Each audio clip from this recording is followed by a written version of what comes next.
Hello, my dear aspirants who are preparing for the government exams, competitive exams.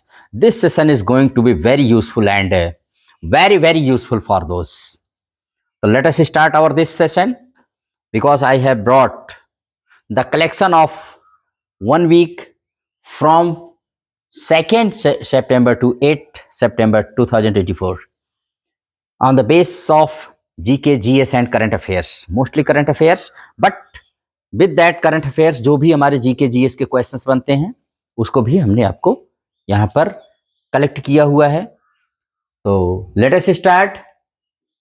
First MCQ based questions देखते हैं and then I will tell you the one liner. Mostly I will try to explain you in the easiest language, in the easiest way में मैं इसको explain करने की try करूंगा। Okay, let us start. First question is that recently Anubhav Award is given by whom? Home Ministry, Defense Ministry, Finance Ministry, Department of Pension and Pensioners Welfare. Right answer is Department of Pension and Pensioners Welfare. ये अनुभव award दिया गया है। What is अनुभव award? Yes my dear, तो अनुभव award जो अभी 7th अनुभव अवार्ड्स सेरेमनी 2024 में जो अभी ऑर्गेनाइज की गई, ये सेंट्रल गवर्नमेंट की एक स्कीम है to recognise the contribution of government employees during their service. अपने सर्विस के दौरान उन्होंने क्या अनुभव किया उसको बेस्ट अगर वो दे सकें तो इसलिए अनुभव अवार्ड दिया जाता है। आप जानते रहिएगा।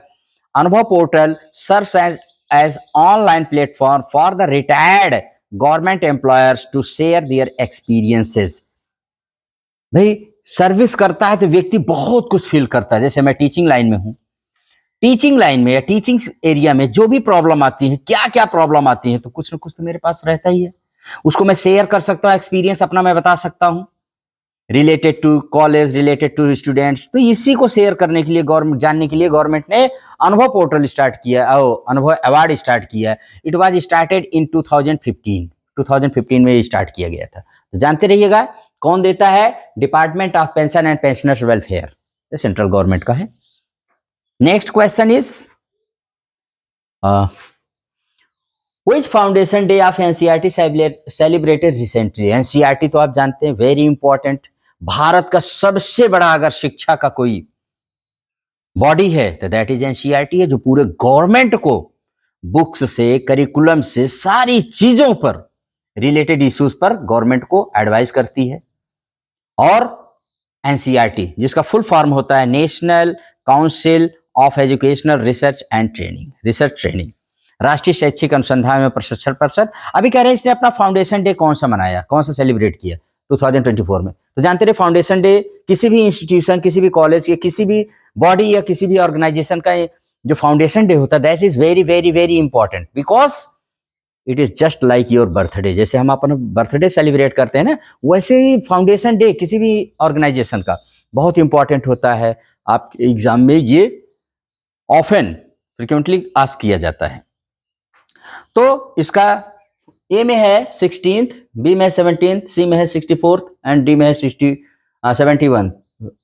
तो इसका राइट आंसर 64th अभी इसका फाउंडेशन डे सेलिब्रेट किया गया है। देखिए इसका इस समय दिनेश शकलानी जी हैं इसके डायरेक्टर, और ये स्टैब्लिश किया गया था 1 सितंबर 1961 में, और इन 2024 64th foundation day was celebrated. इसका हेडक्वार्टर श्री अरविंदो मार्ग नई दिल्ली में है। इसका मोटो जो है विद्या अमृतम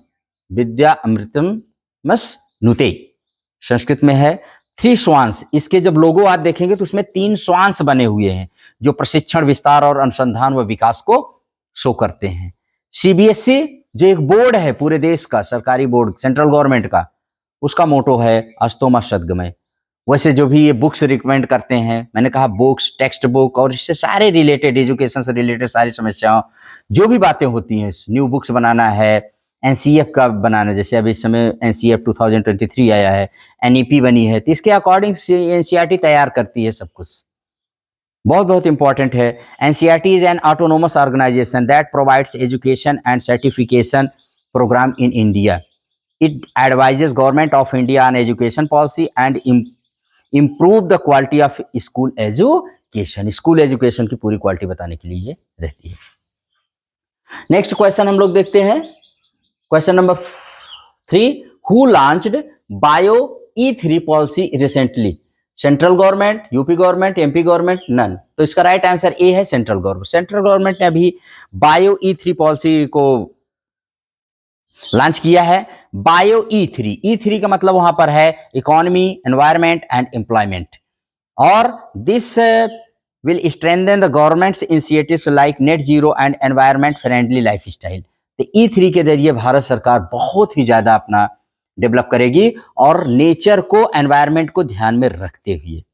दैट इज. नेक्स्ट क्वेश्चन है, who inaugurated national conference of district judiciary recently? इसका राइट आंसर देखिएगा. ए में है पीएम मोदी, बी में है प्रेसिडेंट, सी में है वाइस प्रेसिडेंट और डी में है सीएम योगी. राइट आंसर है पीएम मोदी जी ने अभी इसको डिस्ट्रिक्ट जजेस मैंने national conference of district judiciary को अभी अभी इनॉग्रेट किया है. और इसका जो क्लोजिंग सेरेमनी थी वो की गई, मैंने उसको अटेंड किया गया हमारे यहाँ के प्रेसिडेंट के द्वारा. और वहीं पर मोदी जी ने जब इसको इनॉग्रेट किया था तो उन्होंने, चूंकि हम जानते हैं कि इस समय सुप्रीम कोर्ट अपना 75वां फाउंडेशन डे मना रहा है, तो उन्होंने 75 ईयर्स को शो करने के लिए एक पोस्टेज स्टैम्प माने टिकट जारी किया है. और राष्ट्रपति जी ने सुप्रीम कोर्ट का न्यू फ्लैग और न्यू एम्ब्लेम इस माने अनवेल किया है. 75th anniversary of the supreme court. आप जानते हैं कि हमारे यहाँ 3 प्रकार की कोर्ट होती हैं. एक सबसे छोटी कोर्ट होती है, उसको डिस्ट्रिक्ट कोर्ट कहते हैं. फिर हाई कोर्ट होती है, जितना 25 हमारे यहाँ हाई कोर्ट्स हैं. और एक ही सुप्रीम कोर्ट होता है पूरे देश का. सबसे बड़ा court is the supreme court, जो अपना 75वां जयंती मना रही है, फाउंडेशन स्थापना दिवस. तो इसमें आप जान लीजिए कि जो इसमें हुआ है, अभी जो इन्होंने फ्लैग है वो संस्कृत वर्ष, उसमें लिखा हुआ है यतो धर्मा स्ततो जया, माने महाभारत से लिया गया है ये. और इसका मतलब होता है वेयर देयर इज धर्म देयर इज विक्ट्री, यतो धर्मा स्ततो जया, माने जहां धर्म है वही जीत होती है. और जो इसका ऑर्गेनाइजर जो थे इस संस्था का, मैंने national conference of district judiciary का, सुप्रीम कोर्ट ने किया था. फ्लैग वियर्स, फ्लैग में क्या क्या है? अशोक चक्र है, सुप्रीम कोर्ट की बिल्डिंग है और कॉन्स्टिट्यूशन ऑफ इंडिया है. कलर इसका फ्लैग का ब्लू है. इस्टेब्लिश कब हुआ था सुप्रीम कोर्ट? तो 28 जनवरी 1950 में. और 75th एनिवर्सरी सेलिब्रेट कर रहा है 2024 में. अभी 5 में भी आएगा ये. और CGI आप जानते हैं इस समय कौन है? DY चंद्रचूड़ हैं. और हमारे यहाँ प्रेजेंटली सुप्रीम कोर्ट में 34 जजेस हैं, इंक्लूडिंग CJI. ये हमारे यहाँ का था. आप इसको बहुत अच्छे से जानते रहिएगा कि सुप्रीम कोर्ट का भी न्यू फ्लैग और एम्ब्लेम क्या किया गया है? इशू किया गया है, अनवेल किया गया है, इनॉग्रेट किया गया है by the president of our India. Next question है, which law commission has been recently set up? कौन सा लॉ कमीशन अभी सेटअप हुआ? 20th, 22nd, 23rd और 24th. तो इसका राइट आंसर है 23rd. अभी 23वें लॉ कमीशन को हमारे यहाँ इस्टेब्लिश किया गया है, बनाया गया है. और जिसका टेन्योर होगा 1 सितंबर 2024 से 31 अगस्त 2027, यानी 1 सितंबर 2024 से 31 अगस्त 2027 तक 3 साल के लिए होगा. टेन्योर 3rd ईयर होगा. ये जानते रहिए कि लॉ कमीशन जो है कि एग्जीक्यूटिव बॉडी है. Press approved 23rd law commission on 2 October 24 because 22nd law commission on 31 August 2024 ended, समाप्त हो गया था, under union ministry of law and justice. इसके कुछ हिस्ट्री जान लेते हैं कि जो 23rd लॉ कमीशन होगा उसमें 5 फुल टाइम मेंबर्स होंगे, चेयरमैन होंगे, 4 फुल टाइम मेंबर्स होंगे, मैक्सिमम 5 पार्ट टाइम मेंबर्स होंगे. टेन्योर 3 इयर्स होगा. फंक्शन क्या होता है लॉ कमीशन का? तो लॉ कमीशन का जो फंक्शन होता है सबसे ज्यादा कि जो कानून अब इररेलेवेंट हो गए हैं उसको हटाने की कोशिश किया जाए या उसमें सुझाव. ये सिर्फ गवर्नमेंट को सुझाव देता है, ओनली सजेशन दे सकता है. गवर्नमेंट इसके सुझाव को मानने के लिए बाध्य नहीं है. लॉ कमीशन जानते रहिए बहुत ही इंपॉर्टेंट होते हैं.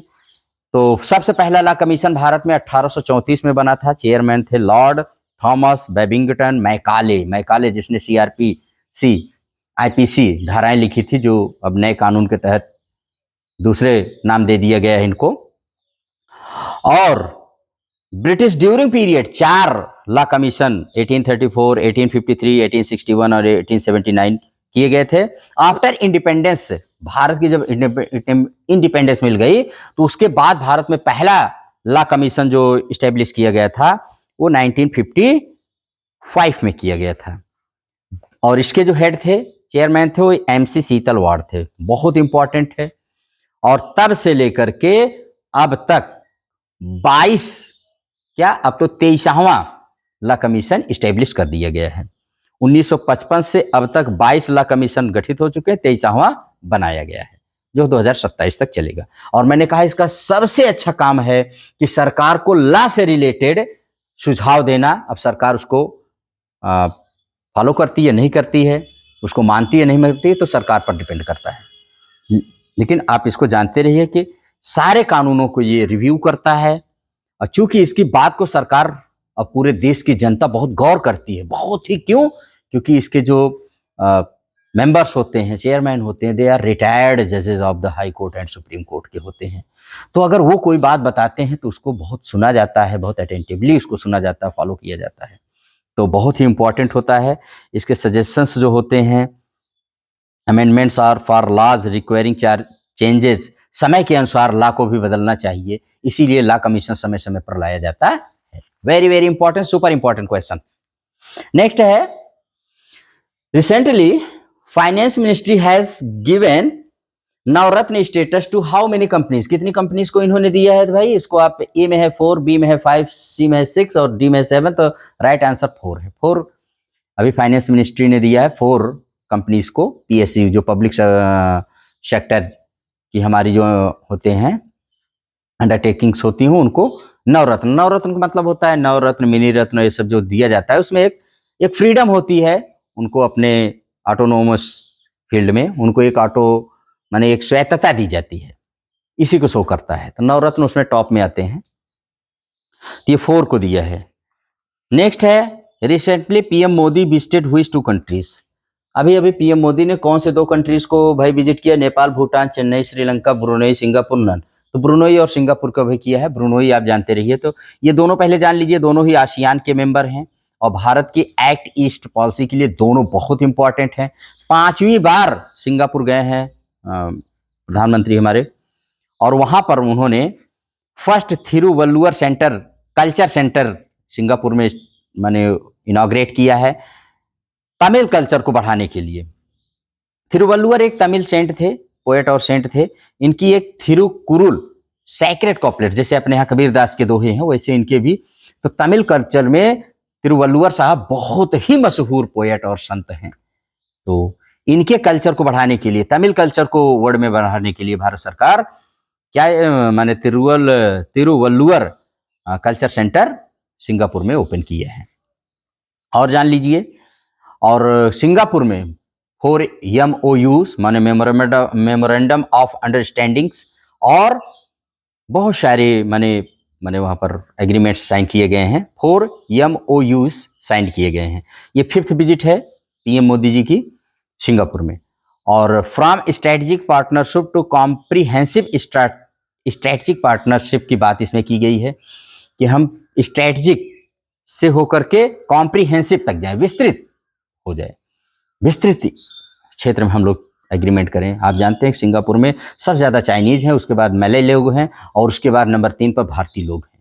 वेरी वेरी इंपॉर्टेंट है। हमारे भारत के लिहाज से सिंगापुर बहुत इंपॉर्टेंट है और एशिया में one of the richest country, अगर कह लीजिए रिचेस्ट है तो कोई इसमें डाउट नहीं है सिंगापुर। लेकिन नंबर 1 पर वहाँ चाइनीज है, 70% चाइनीज है। अब दूसरा, ब्रुनोई जाने वाले हमारे देश के जो ये मोदी जी हैं, पहले प्रधानमंत्री हैं जो ब्रुनोई गए हैं, भारत के फर्स्ट प्राइम मिनिस्टर। और यहाँ के जो सुल्तान हैं हाजी हसानल बोलकियो, ये 1967 से अभी तक वहाँ शासन कर रहे हैं। दुनिया के सबसे लॉन्गेस्ट सर्विंग मोनार्च ये बन गए हैं। और इनके पैलेस का नाम है इस्ताना नुरुल ईमान पैलेस, दुनिया का सबसे बड़ा पैलेस है जिसमें 1788 रूम हैं, 257 बाथरूम्स हैं, 44 स्टेयर केसेज हैं। और भारत और ब्रुनोई के बीच में डिप्लोमेटिक रिलेशन 10 मई 1984 को, तो हम इसका अपने डिप्लोमेटिक रिलेशंस का 40वां वर्ष सेलिब्रेट कर रहे हैं ब्रुनोई के साथ। इसको आज़ादी 1984 में इंग्लैंड से मिली थी और ये इस्लामिक सल्तनत है। और वहाँ उन्होंने ओमार अली सैफुद्दीन मास्क माने एक मस्जिद थी, वहाँ पर भी उन्होंने, और इसकी राजधानी जो है वो है बंदर शेरी बेगामन, ठीक है, जहाँ पर वहाँ के सुल्तान ने इनको रिसीव किया है। क्योंकि ब्रुनोई जो है ना, नेचुरल गैस और हाइड्रोजन का अपार भंडार है। यहाँ के जो सुल्तान हैं उनके बताते हैं दुनिया के कोई ऐसी गाड़ी नहीं जो उनके पास ना हो। कुछ गाड़ियाँ तो उस पर गोल्ड प्लेटेड है, माने सोने की हैं, उनके बाथरूम वो सब, मतलब एकदम one of the richest monarch of the world है। वो दुनिया के सबसे धनी शासकों में से एक है ब्रुनोई। तो भारत, आप जानते हैं मोदी जी बिना मतलब के कहीं नहीं जाते हैं।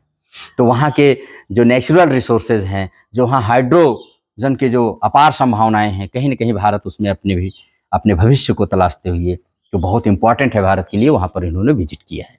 जानते रहिए दोनों कंट्रीज, ब्रुनोई एंड सिंगापुर।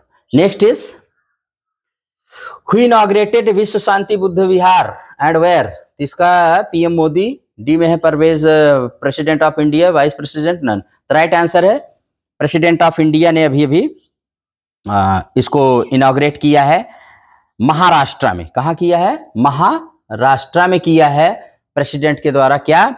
विश्व शांति बुद्ध विहार इन उदगीर, लातूर डिस्ट्रिक्ट ऑफ महाराष्ट्र। बहुत इंपॉर्टेंट है, इसको भी जानते रहिएगा। और उसके बाद है which state government launched Vrindavan gram scheme. MP, UP, Bihar और एमएच। राइट आंसर है एमपी। एमपी में अभी वृंदावन स्कीम एक चलाई गई है काउ प्रोटेक्शन के लिए, रूरल डेवलपमेंट के लिए, मध्य प्रदेश गवर्नमेंट के द्वारा। नेक्स्ट है which minister has been included in Time magazine's list of most influential people in AI 2024।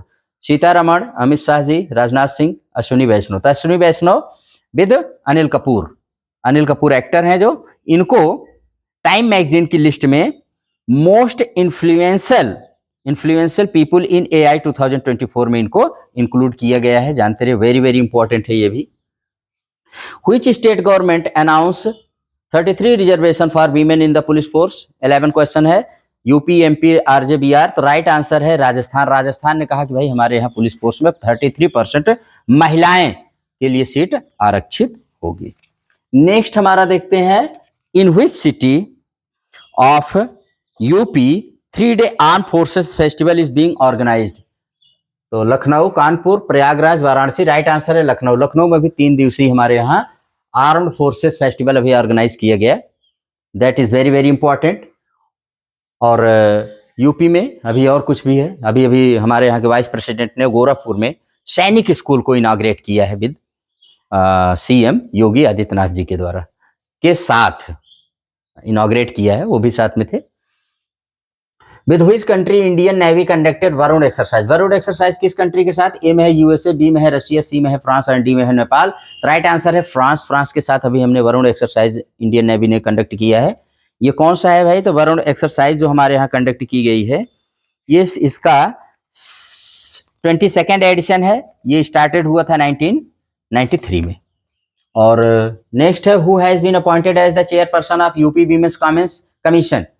उत्तर प्रदेश महिला आयोग के अध्यक्ष अभी कौन बनाई गई है? तो इसका ए में है अपर्णा यादव, बी में है चारू चौधरी और सी में है बबीता चौहान, डी में है नंद। राइट आंसर बबीता चौहान 1 साल के लिए बनाई गई हैं और इसके वाइस चेयरपर्सन बनाई गई हैं अपर्णा यादव एंड चारू चौधरी। तो ये जानते रहिए, सब 1 ही साल के लिए, फॉर 1 ईयर ओनली।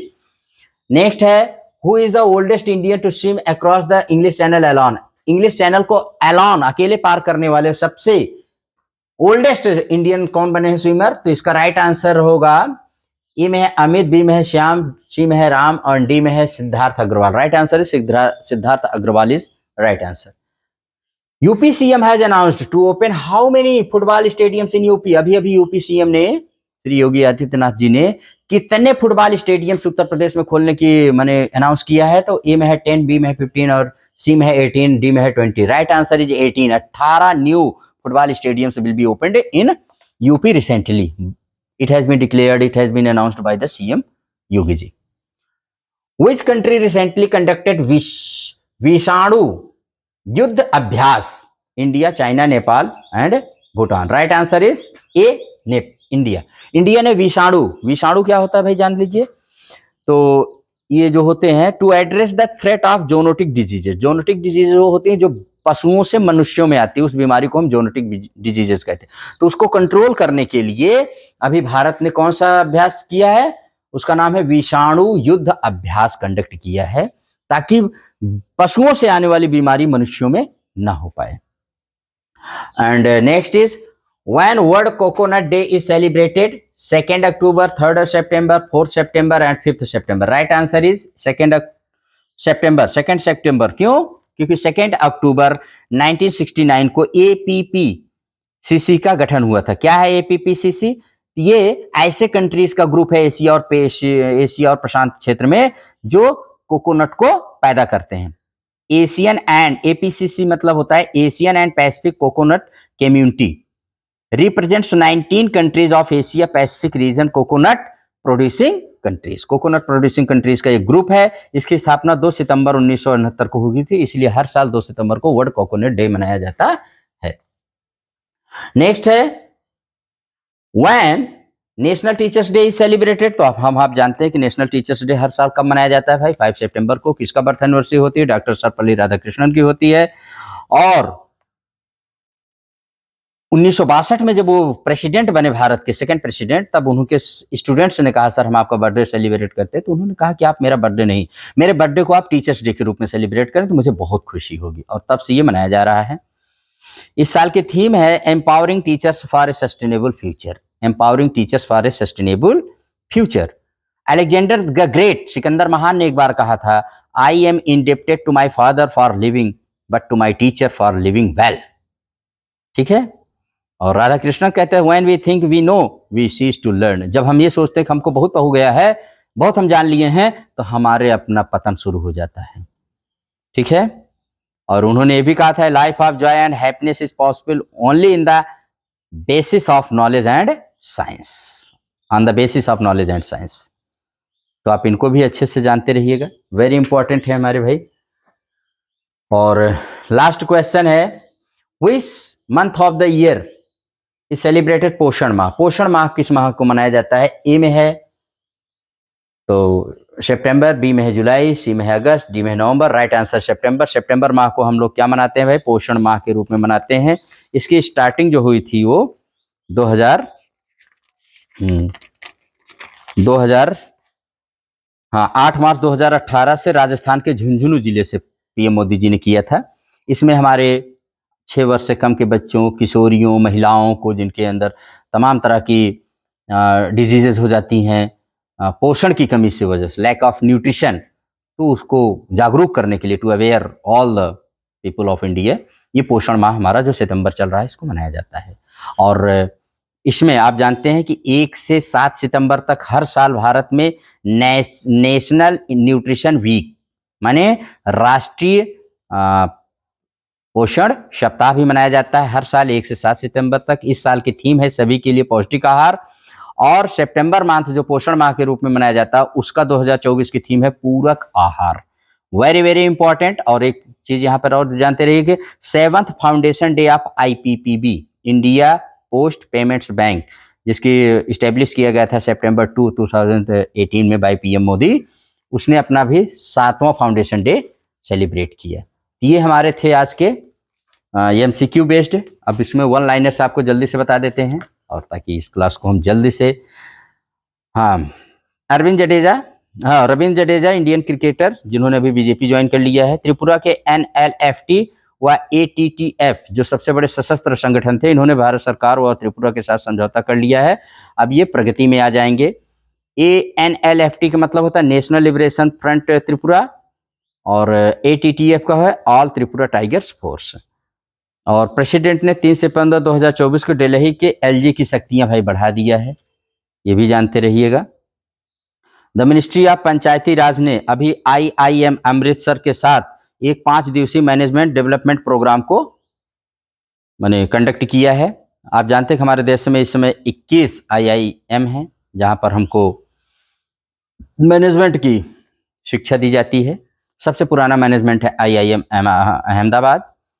और सेंट्रल गवर्नमेंट ने 2817 करोड़ रुपए डिजिटल एग्रीकल्चर मिशन के लिए अभी अप्रूव किया है, और 860 करोड़ रुपया सस्टेनेबल डेवलपमेंट ऑफ हॉर्टिकल्चर के लिए भी अप्रूव किया है। डीआरडीओ ने उड़ीसा के doctor APJ Abdul Kalam island से, जिसे हम पूर्व में व्हीलर आइलैंड कहते थे, से अग्नि-4 की सफल टेस्टिंग की है। ये डीआरडीओ और भारत डायनेमिक्स के द्वारा बनाया गया है। इसकी रेंज 4000 किलोमीटर है, वेट है 17,000 किलोग्राम, लेंथ 20 मीटर है। मनीष कुमार गुप्ता अरुणाचल प्रदेश के नए चीफ सेक्रेटरी नियुक्त हुए हैं। अरुणा वासुदेव, ये मशहूर फिल्म क्रिटिक और राइटर का भी हो गया है निधन। पश्चिम बंगाल ने पश्चिम बंगाल कह रहे हैं, वर्ल्ड बैंक ने भारत के जीडीपी ग्रोथ को 6.6 से बढ़ाकर के 7% करने का अनुमान किया है कि भारत इस 7% की दर से ग्रो करेगा। अपराजिता बिल, ये पश्चिम बंगाल की विधानसभा में पारित या एंटी रेप बिल है। कौन सा? अपराजिता बिल। और एयर मार्शल तेजिंदर सिंह वायुसेना के उप प्रमुख बने हैं। और Ajay Ratra appointed as a selector for the Indian men's cricket team. Ajay Ratra ये इंडियन मेंस क्रिकेट टीम के सिलेक्टर नियुक्त हुए हैं। ठीक है, तो यही था पूरे वीक का। थोड़ा सा फास्ट बताते हैं, लेकिन आप लोग इसको लिसन करिए, बार बार लिसन करिए। ये भी विजिबल नहीं होगा, बट मजबूरी है, क्या किया जाए। आपको मैं अच्छे से एक एक वर्ड को पढ़ता हूँ, आप इसको मेरी वॉइस को स्लो करके भी आप जा करके स्लो कर सकते हैं कैप्शन में, तो आप इसको शो कर सकते हैं। स्लो करके आप इसको लिसन करिए, अगेन एंड अगेन करिए, आपको सफलता मिलेगी। यही मेरी बेस्ट विशेष है। और इसी के साथ इस क्लास को यहीं पर मैं एंड करूंगा। फिर मिलेंगे नेक्स्ट वीक में। तब तक के लिए टिल बाय। मुस्कुराते रहिए और हंसते रहिए। पढ़ेगा भारत बढ़ेगा भारत, इसी शुभकामनाओं के साथ goodbye. Thank you very much.